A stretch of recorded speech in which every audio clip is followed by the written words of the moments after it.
Hello hello hello everyone, welcome to our channel let's practice together. तो आज जो problem the day है वो एक स्टेटमेंट दिया हुआ है, एक स्टोरी दिया हुआ है कि एल्बर्ट जो है वो वर्ल्ड का सक्सेसफुल थीफ है और उसे वर्ल्ड बैंक चोरी करनी है। मैं आपको शॉर्ट में बताता हूँ कि क्वेश्चन बता क्या रहा है। क्वेश्चन ये बोल रहा है कि एक आदमी है जो मैक्सिमम C kg जो है वो कैरी कर सकता है। अब वर्ल्ड बैंक में जो है n नंबर ऑफ गोल्ड के ब्लॉक्स दिए हुए हैं और हर एक ब्लॉक का कुछ वेट है और हर एक ब्लॉक से रिलेटेड एक प्रॉफिट है। तो आपको पता है कि आपको क्या दिया हुआ है, एक प्रॉफिट का एरे दिया हुआ है, एक वेट का एरे दिया हुआ है और मैक्सिमम वेट कितना है वो दिया हुआ है। इसका मतलब ये किसका प्रॉब्लम हो गया, नैपसैक का प्रॉब्लम हो गया। लेकिन क्वेश्चन में एक छोटा सा ट्विस्ट है। क्वेश्चन में ये ट्विस्ट है ना कि ब्लॉक बहुत हेवी है, तो चोर जो है अपने साथ कटर भी लेके घूम रहा है। इसका मतलब वो गोल्ड को छोटे छोटे टुकड़े में भी बांट सकता है। इसका मतलब कि अगर हम लोग बोले ना कि ये 7 क्विंटल का सोना है तो वो 1 क्विंटल भी लेके जा सकता है। और अगर वो 1 क्विंटल लिया तो इसका मतलब प्रॉफिट क्या हो जाएगा, 4/7 हो जाएगा। यहाँ पे सिंपल देखिए, 5 रुपए 5 क्विंटल के लिए सपोज 5 लाख का प्रॉफिट है तो वो 1 क्विंटल लेके जाएगा तो 1 लाख का प्रॉफिट उठा रहा है। तो यही क्वेश्चन में दे दिया ना कि आप उसको टुकड़ों में भी बांट सकते हैं। इसका मतलब ये हो गया फ्रैक्शनल नैपसैक का प्रॉब्लम। अब हम लोग इसको कैसे बनाएंगे, हमारे पास जब भी वेट का एरे है और प्रॉफिट का एरे है तब हम लोग इसको कैसे बनाएंगे। और ये हम लोगों ने पुराने में भी बहुत सारे क्वेश्चन बनाए जहाँ पे हम लोगों ने मैन एंड बर्ड का प्रॉब्लम बनाया था, जहाँ पर हमें पता था कि एक नाव में मैक्सिमम कितने लोगों को ले जा सकता है। वहां पे भी हमने देखा था कि हम लोगों ने डायनेमिक प्रोग्रामिंग की मदद से उस क्वेश्चन को सॉल्व किया था। अगर आपने नहीं देखा है तो आप प्लेलिस्ट में जाकर देख सकते हैं। मगर इस क्वेश्चन को कैसे बनाएंगे, यहाँ पे तो कुछ मेथड ही नहीं है ना। चलिए मैं आपको दिखाता हूँ हमारा इंट्यूशन क्या था। सबसे पहले हम लोग क्या करते हैं, मैक्सिमम प्रॉफिट से उठाते हैं। तो फॉर नाउ ये तो बहुत ही छोटा एग्जांपल दिया हुआ है, एक बड़ा एग्जांपल लेके चलते हैं ताकि मजा आए। तो हम लोग लेके चलते हैं, सपोज हमारा एक प्रॉफिट का एरे है और प्रॉफिट का एरे कुछ इस तरह दिया हुआ है कि हमें पहले में 5 रुपए का प्रॉफिट हो रहा है, दूसरे में सपोज 10 है, तीसरे में 15 है, कुछ इसी तरह रैंडम ले लेते हैं 7 8 9 सपोज 4 ले लिए। और दूसरा जो है हर एक के साथ वेट दिया हुआ है कि पहले ब्लॉक का जो वेट है वो आपका कितना है। तो पहले ब्लॉक का जो वेट है मान के चलिए 1 किलो का है, ठीक है, दूसरा का 3 है, तीसरा का 5 है, फिर 4 है, फिर 1 है, फिर 3 है, सपोज 2 है। तो हम लोगों ने ये बना दिया, काम कंप्लीट। अब जब है हम लोगों ने सबके लिए दे दिया तो टोटल हमारे पास कितने ब्लॉक हैं, टोटल हमारे पास 7 ब्लॉक्स है और सबसे रिलेटेड जो है वेटेज भी दिया हुआ है और प्रॉफिट भी दिया हुआ है। अब हमारे पास आता है कि हम लोग कैसे निकालेंगे कि मैक्सिमम प्रॉफिट कितना निकलेगा। और हाँ, सबसे इंपॉर्टेंट कि आपको जो मैक्सिमम वेट दिया हुआ है, जितना आप उठा सकते हो, कैरी कर सकते हो, सपोज यहाँ पे 15 kg दिया हुआ है कि आप मैक्सिमम 15 kg उठा सकते हो, ठीक है। अब हम लोग इस क्वेश्चन को कैसे बनाएंगे, तो सबसे पहला जो मेथड आता है वो ये आता है कि हम लोग क्या करेंगे, मैक्सिमम प्रॉफिट निकालेंगे। इसका मतलब इसका पेयर बना करके एक मैप में दोनों को बना लेते हैं पेयर, और पेयर को हम लोग सॉर्ट कर देंगे। तो पेयर में क्या आ जाएगा, सबसे पहले प्रॉफिट आएगा फिर वेट आएगा। तो प्रॉफिट और वेट का हम लोग एक पेयर बना लिए। सपोज यहाँ पे 15,5, ये 15,5 ये पेयर सबसे पहले आएगा अगर हम लोग इसको सॉर्ट करें। दूसरा क्या आएगा, 10 रुपीज का प्रॉफिट ज्यादा हो रहा है, उसका वेट कितना है, 3 का है, उसको हम लोग रखेंगे। नेक्स्ट क्या आ रहा है, 9 प्रॉफिट है, उसका वेट 3 है। फिर हमारे पास 8 प्रॉफिट है, उसका वेट 1 है। सिमिलरली अगर हम लोग नेक्स्ट पे चले तो हम लोग देखेंगे 7 का प्रॉफिट है, 4 वेट है, फिर बचा 5 और 1 और बचा हमारा लास्ट में 4,2। तो हमने सॉर्ट करने के बाद पाया कि हमारा ये हो रहा है। जब ये हो गया तब हम लोग क्या बनाएंगे, हम लोग देखेंगे मैक्सिमम प्रॉफिट कितना हो रहा है। तो हम लोग एक टेबल बनाते हैं चेक करने के लिए कि प्रॉफिट है, उसके बाद हमारा वेट है, और यहाँ पे हम लोग मान के चलते हैं कि हमारा रिमेनिंग वेट है। प्रॉफिट कितना है, सबसे पहले जो एरे में है सॉर्ट किए हुए हम लोग ये 15 को उठाएंगे। वेट कितना है, 5 kg है, तो इसके लिए 5 kg है। मैक्सिमम टोटल कितना उठा सकते थे, 15 kg। अभी कितना है, 5 तो हम लोगों ने उठा लिया, अभी भी बचा 10 बचा हमारे पास। सिमिलरली हम लोग आगे बढ़ेंगे, 10 kg उठाएंगे, इसका वेट कितना है, 3 है, हमारे पास बचेगा कितना, 7 बचेगा। बस हम लोग एक रैंडम बना करके कैलकुलेट करके दिखा रहे हैं कि हम लोगों को अगर मैक्सिमम प्रॉफिट निकालना है ना तो हम लोगों का अप्रोच क्या होना चाहिए। अगर हम लोगों ने ये एल्गोरिदम या अप्रोच समझ लिया फिर कोड लिखना तो आसान है, क्योंकि हम लोगों को बस उस एल्गोरिदम को अपने सिंटेक्स में लिखना है। तो इसलिए हम लोगों को ये कैलकुलेशन जानना बहुत जरूरी है। तो उसके बाद हम लोग 9 के उठाएंगे, 9 के लिए हम लोगों का फिर से वेट जो है 3 kg है, तो हमारा रिमेनिंग क्या बचा, 4 kg बचा। नेक्स्ट हमारे पास 8 है, 8 के लिए हम लोगों का वेट कितना है, 1 है, हमारे पास कितना बचा, 3 kg बचा। लेकिन उसके बाद हमारे पास क्या है, 7 है, लेकिन उसका वेट कितना है, 4 kg है, लेकिन हमारे पास रिमेनिंग तो 3 है। तो यहाँ पर आता है आपका फ्रैक्शनल पार्ट कि हम लोगों को 4 kg नहीं बल्कि सिर्फ 3 kg उठाने हैं। तो अगर 4 kg के लिए 7 रुपीज का प्रॉफिट है तो 3 kg के लिए कितने का प्रॉफिट होगा, हम लोग को पता है 7 इंटू 3/4, यही करना है ना। तो अगर हम लोग देखेंगे तो 7 into 3 21/4 which is nothing but 5.25, correct. और उसके बाद हमारा जो रिमेनिंग वेट होगा, अगर हम लोगों ने 3 kg ले लिया तो रिमेनिंग वेट हो गया हमारा 0। मतलब हमारा ये लूप जो है ये कैलकुलेशन कब तक चलेगा, जब तक हमारा रिमेनिंग वेट 0 ना हो जाए। तो अगर इसके बाद आप टोटल प्रॉफिट निकालोगे तो टोटल प्रॉफिट आपका कितना निकलेगा, 15 प्लस 10 प्लस 9 प्लस 8 प्लस, तो ये जो है आपका टोटल आ गया 47 एंड इधर का 25, तो 47.25 आपका हो गया आंसर। लेकिन क्या ये मैक्सिमम प्रॉफिट है? हम लोगों ने देखा कि अगर हम लोग प्रॉफिट को ले लेते हैं और उसको हम लोग सॉर्ट कर लेते हैं प्रॉफिट, मैक्सिमम प्रॉफिट नाम मान करके, तो हमें निकल रहा है 47 रुपीज का प्रॉफिट। मगर क्या ये मैक्सिमम प्रॉफिट है? नहीं है। कैसे जानेंगे? हम लोग नेक्स्ट अप्रोच लगाएंगे। नेक्स्ट अप्रोच में क्या करेंगे, ये जो हम लोग सॉर्ट कर रहे हैं ना, इस सॉर्ट को इस बेसिस पे नहीं करके हम लोग कर देंगे जस्ट उल्टा, मिनिमम वेट। क्योंकि क्या होता है, अगर हम लोग ज्यादा प्रॉफिट ले रहे हैं तो हम लोग को वेट कम मिलेगा। दूसरा मेथड क्या होता है कि हम लोग जितने सारे मिनिमम वेट है ना वो सबको उठा लेंगे, तो उससे हम लोगों का क्वांटिटी बढ़ जाएगा। जब क्वांटिटी आपका बढ़ जाएगा तब आप खुद सोचिए, क्वांटिटी जब बढ़ गया तब आपका मैक्सिमम प्रॉफिट भी तो हो ही सकता है ना। क्योंकि पहले आप 1 kg के उठा रहे हैं, फिर 1 kg के उठा रहे हैं, तो आपका वेट जो है मतलब नंबर ऑफ ऑब्जेक्ट्स ज्यादा हो गया। तो अगर हम लोग उसको सॉर्ट करें तो क्या आएगा, so it will look like this, कि हम लोगों का 1 किलो का है वेट, और ये क्या हो गया, ये हो गया आपका वेट और प्रॉफिट का पेयर, वेट और प्रॉफिट का पेयर। ठीक है, पुराना वाला क्या था, प्रॉफिट और वेट का पेयर था और हमने उसको सॉर्ट किया था। यहाँ पे हम लोगों ने वेट के बेसिस पे सॉर्ट किया है। तो अब हम लोग फिर से टेबल बनाएंगे, सेम चीज, प्रॉफिट का आपका बन जाएगा प्रॉफिट का, फिर आ जाएगा वेट का, और उसके बाद आ जाएगा सेम रिमेनिंग वेट का। और उसके बाद ये कैसा दिखेगा, अगर हम लोग सेम चीज देखें इसके लिए, तो हम लोग क्या करेंगे, सबसे पहले एक वाले वेट को उठाएंगे। अब ये एक वाले वेट का क्या उठेगा, सेम चीज, हम लोगों का 5 रुपए का प्रॉफिट हो रहा है, आपका वेट हो रहा है 1, टोटल रिमेनिंग कितना हो गया, 14 हो गया, क्योंकि हम लोगों को मैक्सिमम 15 kg उठाने थे। नेक्स्ट हम लोगों को 8 रुपया होगा, ठीक है, प्रॉफिट 8 रुपए का हो गया, वेट आपका 1 kg, बचा कितना, 13 kg बचा। तो देख रहे हो आपका क्वांटिटी कितना ज्यादा हो जा रहा है। फिर नेक्स्ट होगा 4 रुपीज का प्रॉफिट, वेट कितना हो गया, 2 kg हो गया, अभी आपका कितना बचा, 11 बचा, सही है। फिर नेक्स्ट 10 रुपीज का प्रॉफिट, आपका वेट कितना है, 3 kg है, बचा कितना, 8 बचा, ठीक है। फिर 9, इसके लिए भी आपका वेट कितना है, 3 है, बचा कितना आपका, 5 बचा, करेक्ट। फिर 7 के लिए आप क्या उठाओगे, 4 kg उठाओगे, और आपका बचेगा कितना, 1 kg बचेगा। और आपको पता है कि जो नेक्स्ट है वो कितना है, 15 और 5 है, मतलब अगर आप 15 उठा लोगे तो आपको 5 kg उठाने हैं, लेकिन आपको कितने बचे हैं, बचे तो सिर्फ 1। इसका मतलब हमको यहाँ पे भी फ्रैक्शन निकालना पड़ेगा। तो अगर 5 के लिए 15 रुपीज है तो 1 के लिए कितना हो जाएगा, 15/5 into 1 which is nothing but 3। तो हम लोग 15/5 के बदले सिर्फ 3 लिख देते हैं, और आपका रिमेनिंग कितना हो गया, रिमेनिंग हो गया 0। तो जैसे ही हमारा रिमेनिंग 0 हो गया, हमें पता है जैसे हमारा रिमेनिंग 0 हो जाता है हम लोग अपने लूप को बंद कर देते हैं, और उसके बाद हम लोग टोटल प्रॉफिट कैलकुलेट कर लेते हैं। अभी अगर आप टोटल प्रॉफिट कैलकुलेट करो, यहाँ पे 10 + 4 + 8 + 5 9 + 7 + 3 विच इज नथिंग बट 46। तो आपको मिल गया कम प्रॉफिट। इसका मतलब पहला वाला मेथड ज्यादा अच्छा था। लेकिन रुको जरा, अभी हमारे पास तीसरा मेथड भी है। तीसरा मेथड में क्या है कि हम लोगों ने प्रॉफिट और वेट के लिए तो निकाल लिया, लेकिन तीसरे में ना हम लोग को पर यूनिट के लिए निकालना है। हम लोग क्या करेंगे, प्रॉफिट और वेट के साथ साथ एक P/W का भी एक एरे बना लेंगे। P/W का वेट का मतलब क्या हुआ, पर यूनिट कितना प्रॉफिट हो रहा है। मतलब अगर हम लोग इसको हटा दें, हम लोग सिर्फ पर यूनिट के लिए देखें, तो हम लोग देखेंगे कि एक वेट के लिए 5 रुपए था तो 5 सही है, 3 के लिए 10 है तो एक के लिए कितना हो जाएगा, 3.3। सिमिलरली 5 के लिए 15 है तो एक के लिए कितना हो जाएगा, 3।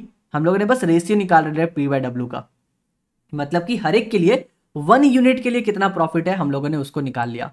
और जब 1 यूनिट के लिए आपके पास निकल गया ना, बस अब आप क्या करो, उसको सॉर्ट कर दो। मतलब कि अब जो सॉर्ट होगा, आपको किसको सॉर्ट करना है, P/W को सॉर्ट करना है। तो आपका 8 वाला पहले होना चाहिए, और अगर 8 है तो इसके साथ पेयर भी तो आपको रखना है ना, प्रॉफिट और वेट का। तो आपका पेयर कैसा दिखेगा, कुछ इस तरह दिखेगा कि आप 8 रुपीज के लिए 8/1 का पेयर ले रहे हो, राइट, प्रॉफिट 8 1 वेट है। अब आपको इसको सॉर्ट करना है, और जब इसको सॉर्ट कर लिए, अब आप इस एरे के बेसिस पे अपना टेबल बनाओ, सेम प्रॉफिट वेट और रिमेनिंग का। अब आपका कैसा दिखेगा, अगर आप इसके बेसिस पे प्रॉफिट टेबल बनाओगे तो it will look like this. ठीक है, हम लोगों ने 8 रुपीज का उठाया प्रॉफिट, 1 वेट है, फिर सेम 5 के लिए उठाया, 1 वेट है, एंड सो ऑन। और अगर आप इसके बाद टोटल करोगे तो टोटल आपका क्या मिलेगा, 8 + 5 13 + 10 23 + 15 आप +9 + 4 which is nothing but 51। So this is generating maximum profit. इसका मतलब हम लोगों का एल्गोरिदम क्या होगा, यही होगा। तो जब भी आपको फ्रैक्शनल नैपसैक प्रॉब्लम मिले, आप लगाओ ग्रीडी एल्गोरिदम, और आपका जो मेथड होना चाहिए, आपका जो अप्रोच होना चाहिए वो होना चाहिए दिस, कि आपको पहले P/W का रेशियो निकालना है, उसके बेसिस पे आपको सॉर्ट करना है, और उसके बेसिस पे आप ये अपना कैलकुलेशन करोगे। इस क्वेश्चन में भी हम लोग सेम करेंगे। तो सबसे पहले हम लोग क्या जनरेट करते हैं, ये 8/1 का पेयर जनरेट करते हैं। तो हम लोग सबसे पहले ये जितना भी हम लोग लिखे हैं इसको कर देते हैं कमेंट आउट। अब हम लोग बनाएंगे इसका पेयर। तो हम लोग मैप यूज कर सकते हैं, लेकिन अगर आपको सॉर्ट ही करना है ना, तो हमें पता है कि हम लोगों का बेस्ट जो होगा वो कौन सा स्ट्रक्चर होगा, डेटा स्ट्रक्चर प्रायोरिटी क्यू। अगर हम लोग प्रायोरिटी क्यू यूज करते हैं तो हमें पता है कि हमें सॉर्टिंग नहीं करनी पड़ेगी। तो प्रायोरिटी क्यू हम लोग किसका लिए बनाएंगे, हम लोग बनाएंगे पेयर का। पहला पेयर क्या होगा, पहला पेयर होगा हमारा P/W का। ये P/W आ रहा है ना 8, 5, 3.3, सो ये P/W का पेयर है। तो पेयर का पहला टाइप क्या हो जाएगा, डबल टाइप हो जाएगा, क्योंकि हम लोगों को कॉमा भी चाहिए, डॉट के बाद भी तो कुछ चाहिए ना, सॉरी डेसिमल वैल्यू चाहिए, नॉट कॉमा, डेसिमल वैल्यू चाहिए, इसलिए हम लोगों ने डबल लिया। अब दूसरा क्या चाहिए, पेयर का दूसरा एलिमेंट क्या है, पेयर का दूसरा एलिमेंट भी तो एक पेयर है अपने आप में, प्रॉफिट और वेट का, मतलब 8,1 जैसा चाहिए। तो हम लोगों को दूसरा एलिमेंट जो है वो भी पेयर चाहिए, मगर उसका डेटा टाइप क्या होगा, इंट, इंट का होगा। यहाँ तक सही है। अब हम लोगों ने प्रायोरिटी क्यू डिफाइन कर लिया। अब चलिए प्रायोरिटी क्यू में हम लोग पुश कर लेते हैं, वो मतलब ये जो पूरा एलिमेंट हम लोगों ने बनाया ना, ये 8, 8,1, इसको पुश कर लेते हैं। तो हम लोग उसको पुश कैसे करेंगे, सिंपल अपना फॉर लूप चलाएंगे। कहाँ तक चलेगा, वो भी हमें दिया हुआ है, आई का जो साइज है वो आपका n दिया हुआ है साइज, तो हम लोग लिख लेते हैं n तक चलेगा, n ब्लॉक्स है हमारे पास, i प्लस प्लस। अब आप क्या करो, सिंपल निकाल लो अपना रेशियो। तो हम लोगों ने रेशियो निकाला, ratio will be what, nothing but P/Q। तो इंट है तो हम लोग टाइप कास्ट करेंगे डबल से, क्योंकि P भी हमारा इंट है, W भी हमारा इंट है, तो हम लोगों ने टाइप कास्ट किया ताकि हम लोग को डेसिमल मिले। अब हम लोग क्या कर रहे हैं, हमारा जो एरे दिया हुआ है P का और W का, बस हम लोग उसी को निकाल लेते हैं, Pi/WI। तो हर एक के लिए हम लोग को रेशियो मिल गया। जब रेशियो मिल गया तो हम लोग अपने प्रायोरिटी क्यू में पुश कर देते हैं इसको। जब पुश करेंगे तो हमारा किस तरह से पुश होगा, पेयर वैल्यू है, पेयर वैल्यू का पहला क्या है, रेशियो है, और दूसरा क्या है, दूसरा भी तो एक पेयर है ना, किसका किसका, P और I का। तो हम लोगों ने लिखा P का, हम लोगों ने लिखा P of I, W of I। Done, कोई दिक्कत नहीं है। तो ये एक छोटा सा फॉर लूप क्या किया, हमारा जो भी ये पेयर था ये पूरा हम लोगों को बना करके दे दिया। अब जब ये पूरा बन चुका है हमारे पास, तो हम लोग बोल सकते हैं ना कि जब तक प्रायोरिटी क्यू को हम लोग क्या करेंगे, एक एक एलिमेंट को उठाएंगे और अपना कैलकुलेशन करेंगे, एक एक एलिमेंट को उठाएंगे और अपना कैलकुलेशन करेंगे। कैलकुलेशन का मतलब प्रॉफिट को हम लोग ऐड करेंगे और जो भी वेट है उसको सब्ट्रैक्ट करेंगे। जब तक हमारा वेट 0 ना हो जाए तब तक हम लोग ये कैलकुलेशन करते रहेंगे। खत्म। तो हम लोग क्या करते हैं, एक वाइल लूप ले लेते हैं। सबसे पहले तो हम लोग को आंसर रिटर्न करना है, तो चलिए हम लोग एक लॉन्ग या लॉन्ग डबल ले लेते हैं। सिंपल, सपोज हमारा रिजल्ट हो गया ये, जिसको हम लोग को रिटर्न करना है। रिटर्न टाइप हमारा दिया ही हुआ है यहाँ पे लॉन्ग डबल, इसके हम लोग को कोई टेंशन ही नहीं है, तो लॉन्ग डबल हो जाएगा। रिजल्ट विल बी 0, इसी में हम लोग ऐड करते हुए चलेंगे अपने आंसर को। अब हम लोग बोलेंगे कि जब तक हमारा या तो क्यू खाली ना हो जाए, जब तक हमारा क्यू खाली ना हो जाए, या फिर हमारा जो भी कैलकुलेट करने के लिए दिया है ना सी केजीज दिया हुआ है लॉन्ग का, तो या जब तक हमारा सी जो है वो ग्रेटर देन 0 है तब तक हम लोग काम करते हुए रहेंगे। काम खत्म। क्योंकि हम लोग देखा था ना ये रिमेनिंग वेट ही तो हम लोग को डिक्रीज करना है, जब तक 0 है तब तक हम लोग को कैलकुलेशन करते रहना है। अब कैलकुलेशन कैसे करना है, हम लोग को निकालना है प्रॉफिट और वेट। वो कहाँ से निकलेगा, तो हम लोग को पता है कि जो भी हम लोगों का प्रायोरिटी क्यू का जो ये था ना हमारा प्रायोरिटी क्यू, इसको हम लोग उठा लेते हैं और इसको हम लोग यहाँ पे रख लेते हैं, क्योंकि यही अभी हमारा प्रायोरिटी क्यू है फॉर नाउ। तो जब ये हमारा प्रायोरिटी क्यू है तो हम लोगों को क्या चाहिए, हम लोगों को चाहिए इसका प्रॉफिट और इसका वेट दोनों चाहिए, और ये वैल्यू भी चाहिए। तो हम लोग ले लेते हैं, सबसे पहले क्या लेते हैं, रेशियो। सपोज हम लोग प्रॉफिट ले लेते हैं, तो हम लोग बोलते हैं कि अगर हम लोगों को प्रॉफिट चाहिए तो profit is where, priority queue के टॉप में जो है उसका सेकेंड एलिमेंट, क्योंकि सेकेंड पेयर का फर्स्ट वैल्यू। समझ रहे हो, हम लोगों ने बोला ये प्रायोरिटी क्यू के जो टॉप में है उसके जो सेकंड वाले में, ये जो भी तो एक पेयर है ना, सेकंड का जो फर्स्ट एलिमेंट है that means 8, that will be our profit. काम खत्म। उसी तरह हम लोग को चाहिए वेट, तो हमने लिया wait, wait will be what, wait will be same PQ dot top, उसका हम लोग को चाहिए सेकंड एलिमेंट और उसका भी चाहिए हम लोग को सेकंड एलिमेंट। काम खत्म। अब है जो तीसरा वो है रेशियो। रेशियो किस में था, डबल में था, तो हमने निकाला ratio. Double ratio will be what, PQ के टॉप में, PQ के टॉप में क्या हो जाएगा, फर्स्ट एलिमेंट ही हमारा रेशियो है, ये 8 हमारा रेशियो है। जब हमारे पास प्रॉफिट है, वेट है, रेशियो है, आपको क्या करना है, सिंपल सा चेक करना है। क्या चेक करेंगे कि अगर हमारा जो भी C का वैल्यू है अगर वो ग्रेटर देन है हमारे वेट से, जो भी हमारा पार्टिकुलर ब्लॉक का वेट है अगर उससे बड़ा है C, तो हम लोग को कुछ करना है नहीं, जितना भी है प्रॉफिट सबको ले लो, हम लोग को तो कुछ रेशियो नहीं निकालना है। हमने देखा था ना यहाँ पे वेट कितना है 1 और टोटल कितना है 15 kg उठा सकते हो, तो 15 इज ग्रेटर देन 1, इसका मतलब ये पूरा का पूरा 8 जो है हमारे प्रॉफिट में ऐड हो जाएगा, हमारी रिजल्ट में ऐड हो जाएगा। तो हम लोग बोलेंगे result will be what, add कर दो, हमारा जो भी प्रॉफिट दिख रहा है आपको वो आपको ऐड कर देना है यहाँ पे।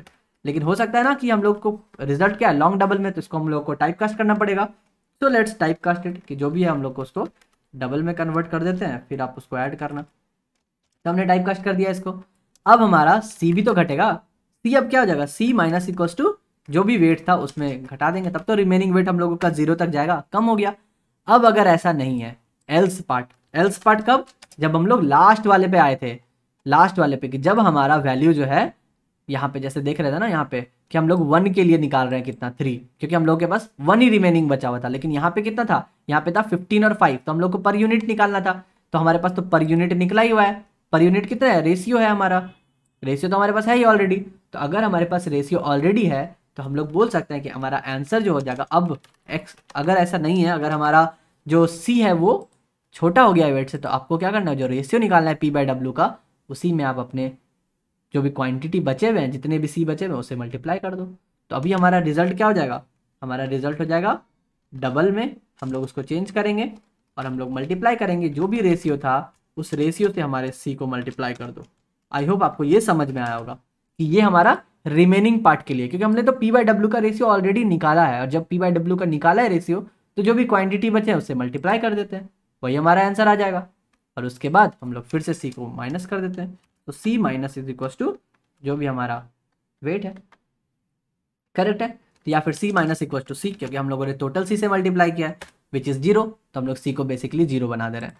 बस इतना ही था हमारा क्वेश्चन, काम कंप्लीट हो गया। और जब ये वाइल लूप खत्म हो जाएगा तब हम लोग क्या करेंगे, हमारे आंसर को रिटर्न कर देंगे। तो हमारा आंसर हो जाएगा रिटर्न, इसका मतलब हमारा रिजल्ट हो जाएगा रिटर्न। खत्म, इतना ही था क्वेश्चन। चलिए कंपाइल एंड रन करके देखते हैं अभी क्या होगा वो देखते हैं। सो अभी हम लोगों ने देखा हमारे पास आ रहे हैं 20, लेकिन हमें तो चाहिए था 7.875। तो हम लोगों ने क्या किया, देखिए 20 कैसे आए। अगर आपको 10 उठाने हैं, ठीक है, यही एग्जांपल दिया हुआ है ना, 10 आपको क्वांटिटी उठाने हैं, हम लोगों ने सबसे पहले क्या उठाया, इसका पेयर निकाला, 8/4 which is 2, 5/5 which is 1, 4/7 which is 0.57 something. तो हम लोग सबसे पहले 8 वाले को उठाए और 5 वाले को उठाए, तो 8 + 5 आपका हो गया 13, ठीक है। और जो बचा आपको यहाँ से प्रॉफिट मिलेगा। लेकिन ये हो गया गलत, क्यों हो गया गलत, क्योंकि यहाँ पे क्वेश्चन में आपको और एक चीज़ दिया हुआ है कि आपका जो थीफ है उसको सिमेट्री पसंद नहीं है, और वो बोल रहा है कि जिस भी ब्लॉक का वेट जो है वो परफेक्ट स्क्वायर है, आप उसको हटा दो, आप उसको यूज़ नहीं करना। इसका मतलब कि हम लोग जब यहाँ पर क्यू के साथ हैंडल कर रहे हैं ना, तो हम लोग तो सबसे पहले गलती करें कि हम लोग क्यू को पॉप ही नहीं कर रहे हैं। जब हम लोगों ने क्यू का सब कुछ निकाल लिया तो हम लोग को पहले क्यू को पॉप कर देना चाहिए था, तभी तो हम लोगों का आगे बढ़ेगा ना। तो इसलिए हम लोगों का आंसर गलत आ रहा था। अभी अगर हम लोग कंपाइल एंड रन करके देखें तो हमारा आंसर कुछ आएगा 13.571 विच इज करेक्ट, क्योंकि हम लोगों को क्या करना था, 13.571 में से जो भी आपका वेट जिसका आपका परफेक्ट स्क्वायर है उसके प्रॉफिट को हटा देना था, उसके प्रॉफिट को आप कैलकुलेट नहीं कर सकते हो। तो इसका मतलब बस एक केस बचा कि जिसके भी हम लोगों को सिमिट्री है, परफेक्ट स्क्वायर है, उसको हम लोगों को रिमूव करना है। परफेक्ट स्क्वायर कैसे पता चलेगा, हमारे पास वेट ऑलरेडी है, बिल्कुल है। तो अगर हम लोग वेट निकाल ले कि अगर ये परफेक्ट स्क्वायर है तो हम लोग को इतना कैलकुलेशन ही नहीं करना है, आगे बढ़ जाएंगे। तो हम लोग बोलेंगे यहाँ पे जब हम लोग पॉप कर लिए उसके बाद हम लोग क्या बोलेंगे, हम लोग एक चेक करते हैं। चेक क्या होगा, चेक बराबर क्या हो जाएगा, हम लोग एक स्क्वायर रूट निकालते हैं, सिंपल सा स्क्वायर रूट ऑफ, आपको स्क्वायर रूट चेक करना आता होगा। हम लोग क्या करेंगे, सबसे पहले वेट का स्क्वायर रूट निकाल लेंगे। अगर आप लोग स्क्वायर रूट निकाल लिए, सपोज यहाँ पे चेक नहीं, हम लोग एक्स लिख लेते हैं, ठीक है, कुछ भी लिखो कोई फर्क नहीं पड़ता। अब आप सिंपल बताओ, अगर हम लोग x इंटू एक्स करें, एक्स स्क्वायर निकाल ले, तो क्या वो वेट के इक्वल आ जाना चाहिए। अगर वो वेट के इक्वल आ गया इसका मतलब कि आपका वो परफेक्ट स्क्वायर था, है ना। लेकिन अगर स्क्वायर रूट जो है हम लोग इंट ले रहे हैं, तो अगर यहाँ पे सपोज वेट हमारा 5 है, 5 का स्क्वायर रूट निकालोगे तो कितना आ जाएगा, समथिंग 2 पॉइंट समथिंग आएगा। लेकिन इंटीजर है तो आपको सिर्फ 2 वैल्यू मिलेगा। अब आप 2 इंटू 2 करोगे, 2 इंटू 2 क्या होता है, 4 होता है। 4 जो है वो आपके 5 के बराबर नहीं है, इसका मतलब कि आपका परफेक्ट स्क्वायर 5 नहीं है। लेकिन अगर आप 4 के लिए चेक करोगे, 4 का स्क्वायर रूट कितना होता है, 2 होता है, और 2 इंटू 2 आपका 4 के बराबर है, इसका मतलब स्क्वायर रूट है। तो हम लोग क्या करेंगे, बोलेंगे कंटिन्यू, हम लोग आगे कैलकुलेट ही नहीं करेंगे। तो इसका मतलब ये पार्ट क्या हो गया, ये पार्ट आपका सिर्फ चेक कर रहा है कि आपका परफेक्ट स्क्वायर है कि नहीं है, चेकिंग द परफेक्ट स्क्वायर वाला पार्ट, परफेक्ट स्क्वायर वाला पार्ट। तो कभी भी अगर आपको परफेक्ट स्क्वायर निकालना हो, आप सिंपल ये 2 लाइन यूज कर सकते हो। बाकी तो आपके लिए क्लियर है। अब अगर हम लोग कंपाइल एंड रन करें तो देखते हैं हमें आंसर मिल रहा है कि नहीं मिल रहा है। सो लेट्स सी, यहाँ पे आपको परफेक्टली मिल रहा है 7.857। इसका मतलब हम लोग सबमिट करते हैं और हमारा ये क्वेश्चन डन हो गया। तो आई होप आपको समझ में आया होगा कि हम लोग सिर्फ वेट को मैक्सिमम करके क्यों नहीं बना सकते हैं, हम लोग सिर्फ वेट को मिनिमम करके क्यों नहीं बना सकते हैं, या फिर प्रॉफिट को मैक्सिमम करके क्यों नहीं बना सकते हैं। हम लोगों को क्यों P/W का जरूरत पड़ा, क्योंकि यहाँ पे हम लोगों को मैक्सिमम मिल रहा है ज़्यादा। ठीक है, सो आई होप आपको समझ में आया होगा कि हम लोग जब भी फ्रैक्शनल नैपसैक प्रॉब्लम बनाते हैं तो हम लोगों का जो अप्रोच है वो ग्रीडी अप्रोच होना चाहिए। चलिए कल फिर मिलते हैं नए क्वेश्चन के साथ, तब तक के लिए goodbye, stay blessed, stay safe and keep coding.